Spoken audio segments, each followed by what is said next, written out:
शिष्य विरोचन, उधर क्या देख रहे हो?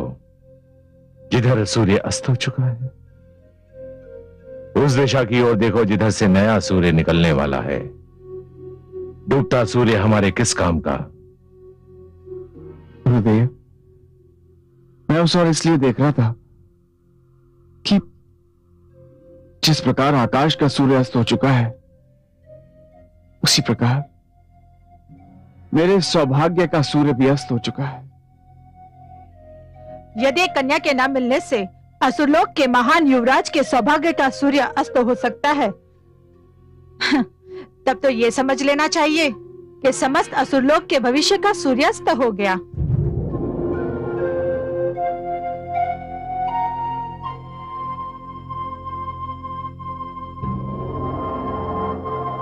क्या एक कन्या को पाने की इच्छा में इतना ताप था कि उसने एक युवराज के समस्त उत्तरदायित्व, एक भावी सम्राट के समस्त कर्तव्य मोम की भांति पिघला दिए?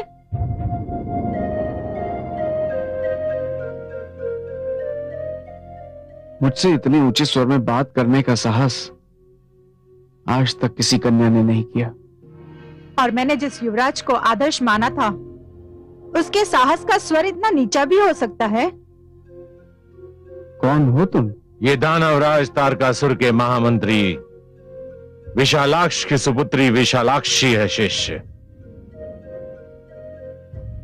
परंतु ये यहां क्या कर रही है? ये युवती अपने पिताश्री की अनुमति लेकर अपने लिए वर ढूंढने निकली है। दिन भर वर की खोज में व्यस्त रहती है और रात्रि को किसी मंदिर में जाकर शरण लेती है। ना जाने इसकी ये यात्रा कब समाप्त होगी। मुझे लगता था कि मेरी यात्रा समाप्त हो चुकी है कुलगुरु, किंतु युवराज, राजमाता का स्वास्थ्य अचानक बिगड़ गया है। महाराज ने आपको तुरंत आने का आदेश दिया है। क्या क्या हुआ दादीश्री को? पता नहीं युवराज, किंतु आपको तुरंत बुलाया है। चलो। कुलगुरु, मैं भी उस महान देवी के दर्शन करना चाहती हूँ जिसने सम्राट प्रहलाद जैसे महान व्यक्तित्व को जन्म दिया है। अवश्य पुत्री, आओ मेरे साथ। इतना कठोर दंड मत दीजिए मुझे माते। मेरे लिए तो माता भी आप हैं और पिता भी। आपके बिना रहने का न मुझे अभ्यास है और न कभी मैंने इसकी कल्पना की है। मेरा साहस टूट जाएगा माते,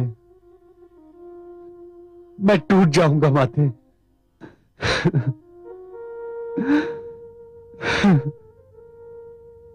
पुत्र प्रहलाद, उस मां से अधिक सौभाग्यशाली कौन होगा जिसे अपनी अंतिम यात्रा के लिए अपने पुत्र के सशक्त कंधे मिल जाए।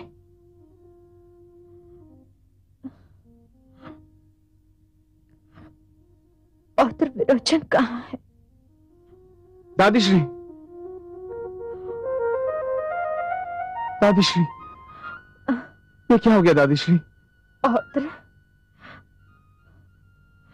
दादीश्री, यदि आपके मन पर आघात इसलिए लगा है क्योंकि पिताश्री का निर्णय मेरे विरुद्ध गया था, तो आप उसे भूल जाइए।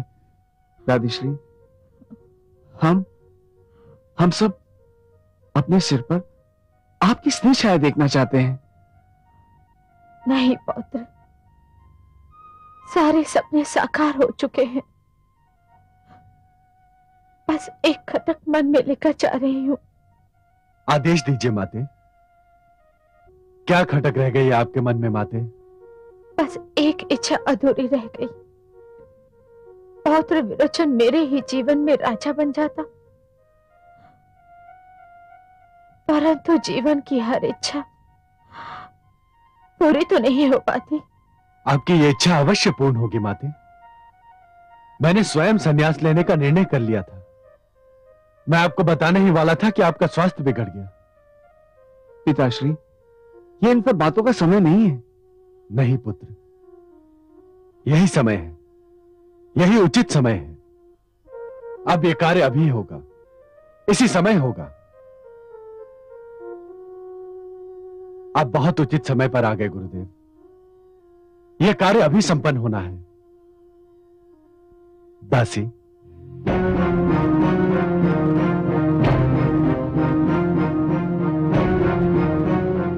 गुरुदेव, विरोचन का राज्याभिषेक कीजिए।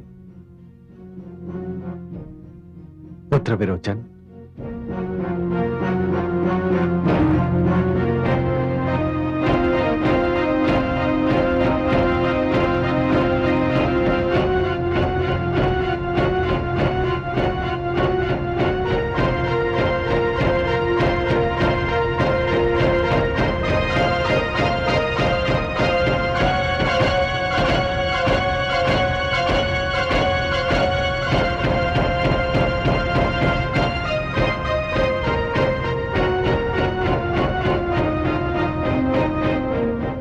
स्वस्ति न इंद्रो वृद्धसवा स्वस्ति नो पुरुषो विश्ववेदा स्वस्ति नो शत्रु न अरिष्टनेमि स्वस्ति नो बृहस्पति दीर्घातु।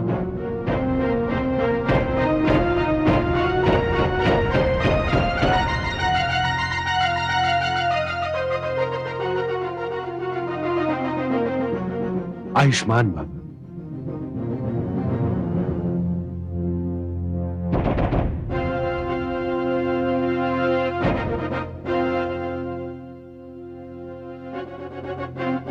प्रणाम दादीश्री।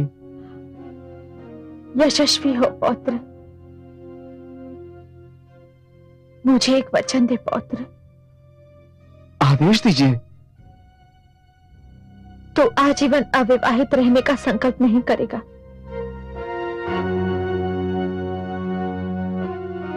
विवाह अवश्य करेगा पौत्र।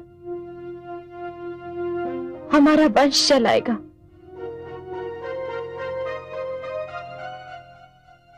दादीश्री, मैं तो आपकी इच्छा पूरी करना चाहता हूं, परंतु कदाचित ये मेरे भाग्य में नहीं लिखा है।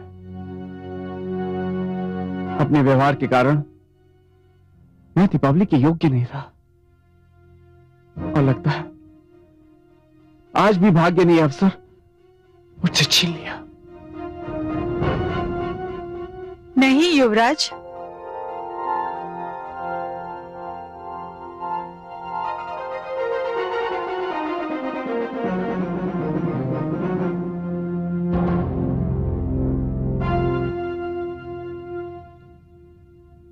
तुम कौन हो पुत्री?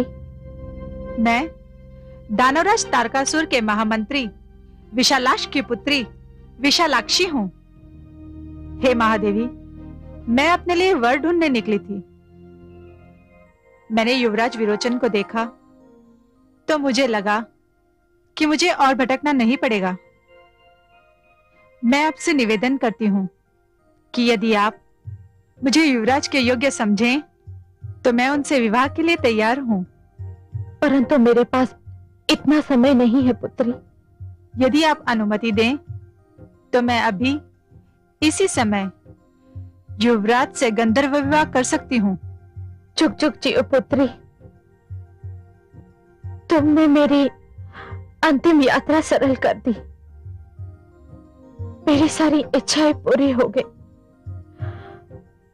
हे गुरुदेव, इस मंगल कार्य को अभी कर दीजिए। अब मेरे पास अधिक समय नहीं है। पुत्र विरोचन,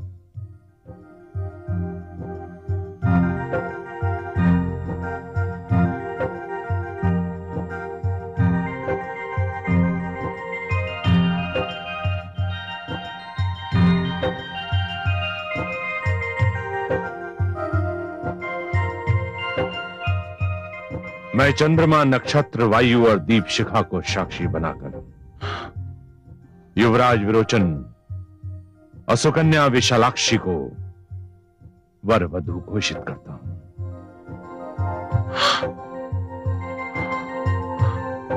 पुत्र प्रहलाद, दादीश्री, माताश्री, दादीश्री, माताश्री।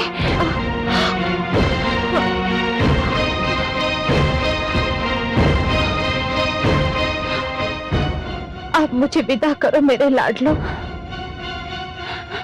मैं इस संसार से संतुष्ट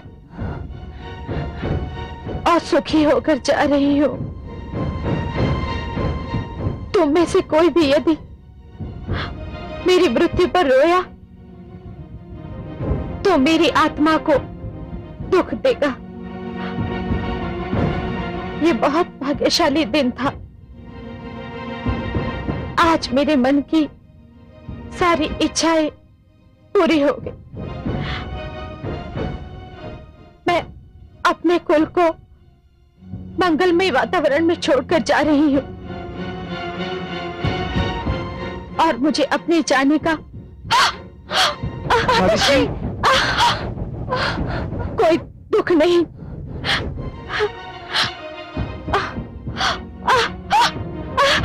माताश्री, दादीश्री, माताश्री, बातें, बातें।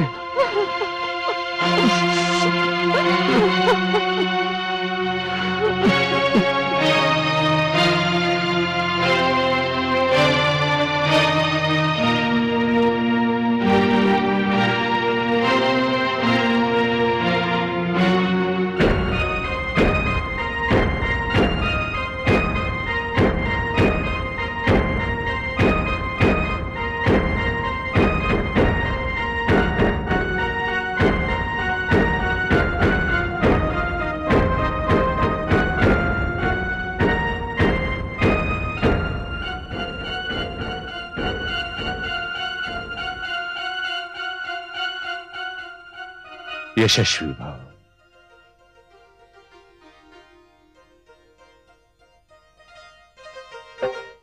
आयुष्मान भव।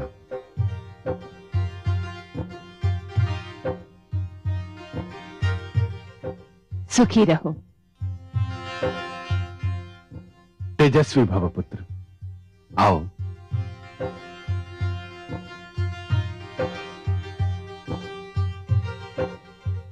सिंहासन पर विराजो, अपना राजकाज संभालो और जनता को न्याय दो।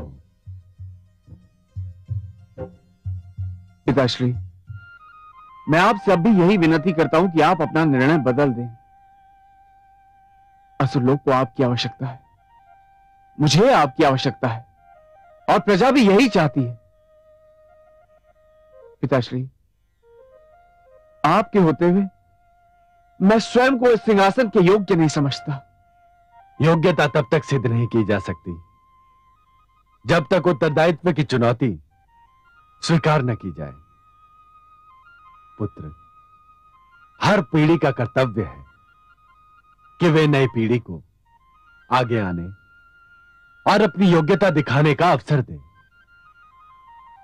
मुझे बहुत प्रसन्नता है कि तुम मेरे रहते ही सिंहासन पर बैठ रहे हो और मुझे विश्वास भी है कि तुम अपने उत्तरदायित्व को भली भांति निभाओगे।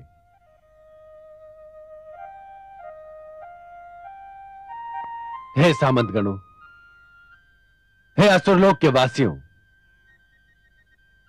मैंने यथाशक्ति आप सबकी सेवा की है और आप सबको न्याय देने का प्रयत्न किया है। मुझे आशा ही नहीं विश्वास है कि आप सब मेरे पुत्र को भी वही सहयोग देंगे जो आपने मुझे दिया। अब मुझे अनुमति दीजिए और मुझे विदा कीजिए।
नारायण नारायण।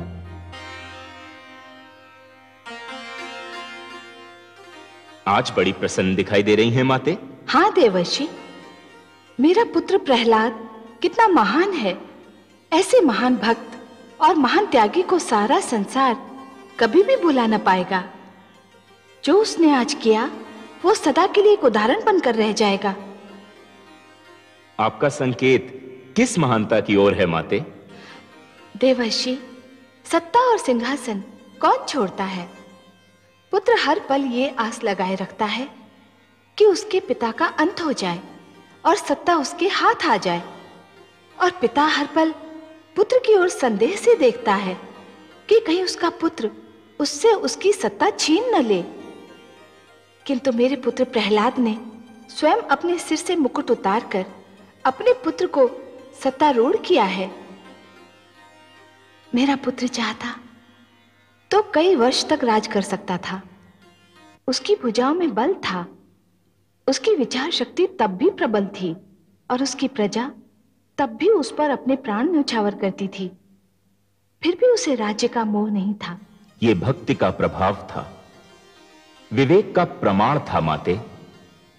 प्रहलाद ने रहस्य जान लिया था कि हर पीढ़ी को चाहिए कि वो आने वाली पीढ़ी को प्रोत्साहन दे, उसे आगे बढ़ने और जीवन का भार स्वयं उठाने का अवसर दे।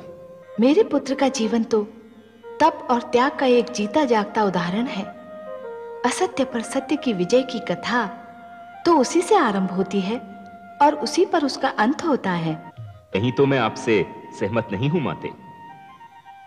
क्यों देवर्षि, आप मुझसे सहमत क्यों नहीं? मैंने कोई अनुचित बात तो नहीं कही। अनुचित बात तो नहीं कही आपने माते, किंतु भावुकता से परिपूर्ण बात अवश्य कह दी। मैं समझी नहीं देवर्षि।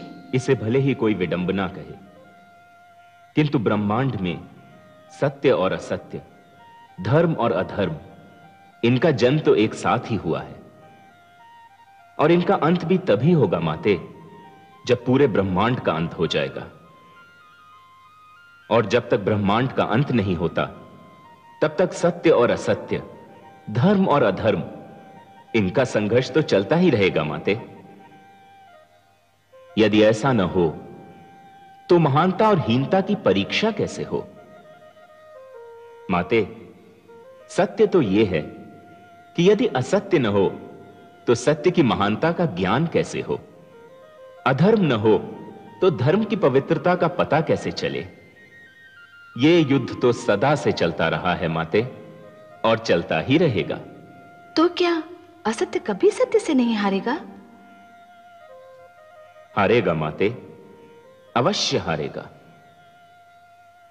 जब भी असत्य और सत्य के बीच युद्ध होगा, असत्य ही हारेगा, किंतु वह अपनी हार कभी मानेगा नहीं। अवसर पाते ही वह अपना सिर फिर उठाएगा और सत्य पर आघात करने की चेष्टा करेगा। माते, सूर्य के तेज से भयभीत होकर अंधेरा भाग जाता है, किंतु जैसे ही दिन भर की यात्रा करने के उपरांत सूर्य थककर चूर हो जाता है, अंधेरा पुनः अपना सिर उठाने लगता है। इसी प्रकार माते, असत्य भी सत्य के समक्ष खड़ा नहीं हो सकता, किंतु समय के साथ साथ जब सत्य शिथिल पड़ जाता है, असत्य फिर अपना रंग दिखाने लगता है। तो इसका अर्थ यह हुआ कि प्रहलाद ने जिन आसुरी शक्तियों का दमन किया था वो एक बार फिर सिर उठाने के लिए व्याकुल हैं और केवल अवसर खोज रही हैं। आपका अनुमान सर्वथा सत्य है माते। देवर्षि, क्या असुर लोक में फिर कोई नया उत्पात जन्म लेने वाला है? क्या इतिहास स्वयं को दोहराने वाला है? माते, यदि प्रहलाद की संतान और उसकी संतान की संतान ने इतिहास से सीख नहीं ली तो उसे इतिहास दोहराने का दंड तो अवश्य ही मिलेगा। मेरा मन तो कांप रहा है, न जाने क्या होने वाला है आगे। माते, ये मैं खुलकर इसलिए नहीं बता सकता क्योंकि ये मेरे पिताश्री ब्रह्मा का क्षेत्र है। भाग्य विधाता तो वही हैं। उन्होंने प्रहलाद की संतान के भाग्य में क्या लिख दिया है, ये तो वही बता सकते हैं।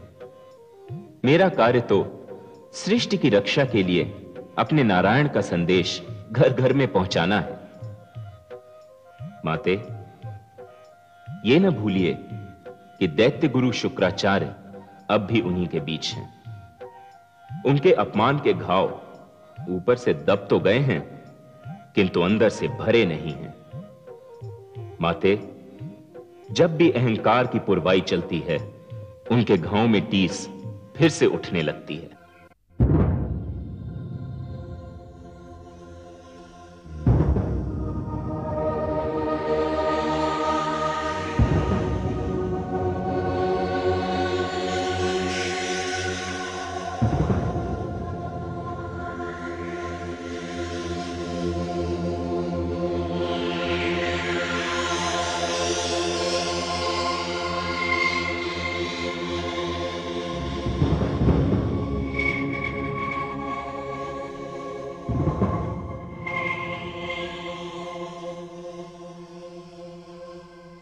पुत्र,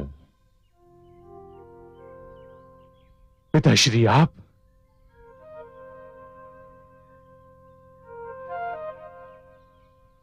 मैं आपके दर्शन से धन्य हो गया पिताश्री।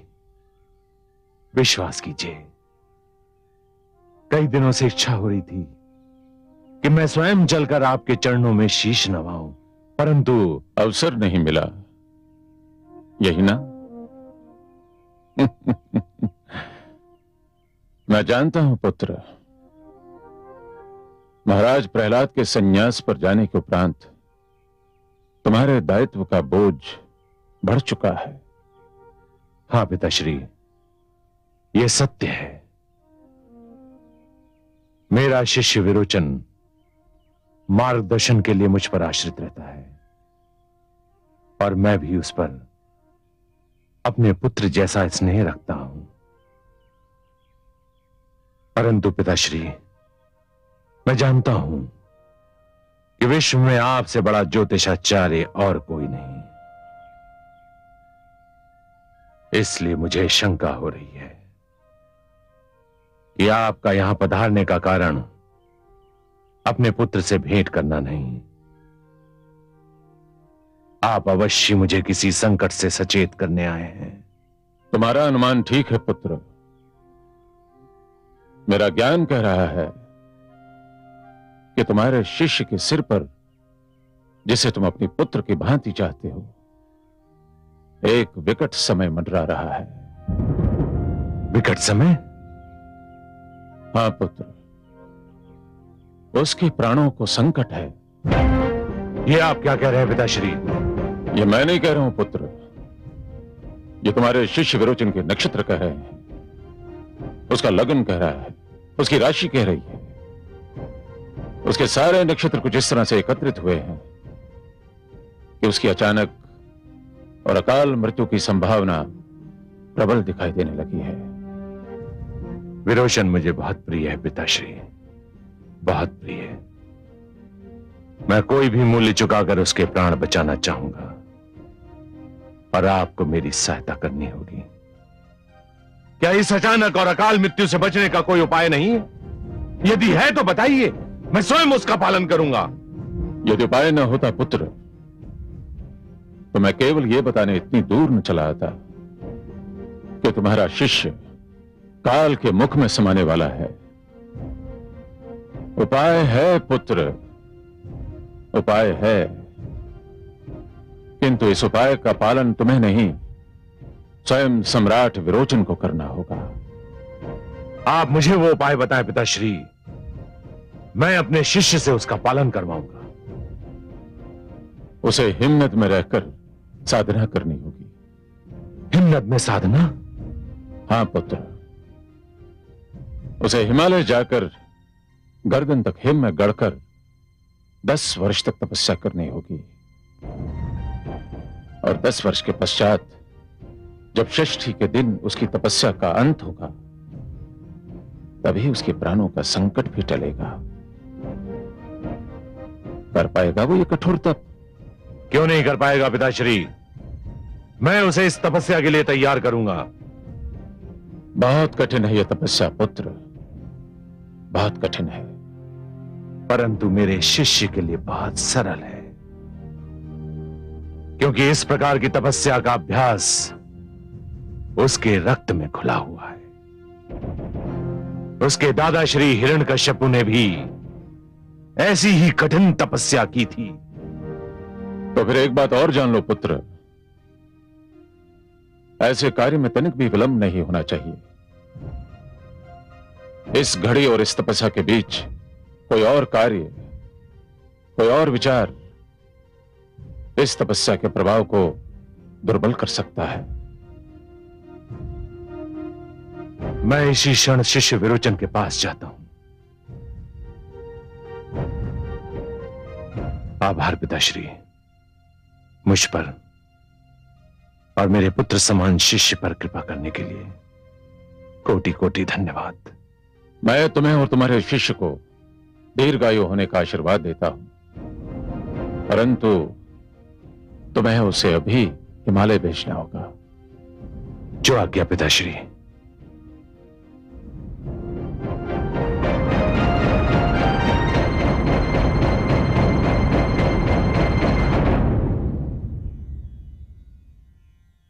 इसी समय गुरुदेव? हाँ शिष्य, केवल इसी समय नहीं, इसी क्षण। परंतु गुरुदेव, महारानी विशालाक्षी किसी भी क्षण मेरी संतान को जन्म दे सकती है। वो प्रसव पीड़ा में है। मैं आपको वचन देता हूं, अपनी संतान का मुख देखते ही मैं यहां से चला जाऊंगा। मैं तुमको परामर्श दूंगा कि संतान का मुख देखने की प्रतीक्षा मत करो। एक एक पल मूल्यवान है। संतान को संसार में आने में विलंब भी हो सकता है, और इस विलंब से कोई अंतर भी नहीं पड़ता। परंतु तुम्हारी तपस्या में विलंब घातक सिद्ध हो सकता है। ठीक है गुरुदेव, यदि आपकी यही इच्छा है तो मैं आपके आदेश के समक्ष सिर झुकाता हूं। मुझे अनुमति दीजिए गुरुदेव। बधाई हो महाराज। महाराज, बधाई हो महाराज। महारानी ने चंद्रमा समान पुत्र को जन्म दिया है। सच? शिशु इतना सुंदर है कि उसके मुख पर दृष्टि नहीं ठहरती। ये शुभ समाचार सुनाकर तुमने हमें प्रसन्न कर दिया दासी। महाराज की जय हो। देखा गुरुदेव, मेरे पुत्र ने संसार में आने में देर नहीं लगाई। वो कदाचित नहीं चाहता था कि मैं उसे देखे बिना यहां से चला जाऊं। आइए गुरुदेव, इस शुभ घड़ी में आपकी उपस्थिति मेरा बहुत बड़ा सौभाग्य है। आइए गुरुदेव।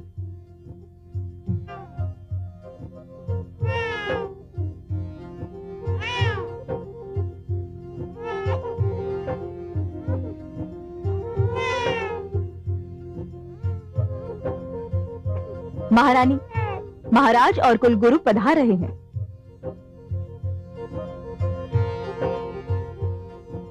लेडी रहो पुत्री, विश्राम तुम्हारे लिए नितांत आवश्यक है। कितना सुंदर है गुरुदेव। मेरे पुत्र को, मेरे युवराज को, मेरे उत्तराधिकारी को आप इसी क्षण से अपने शिष्यों की श्रेणी में रख लीजिए।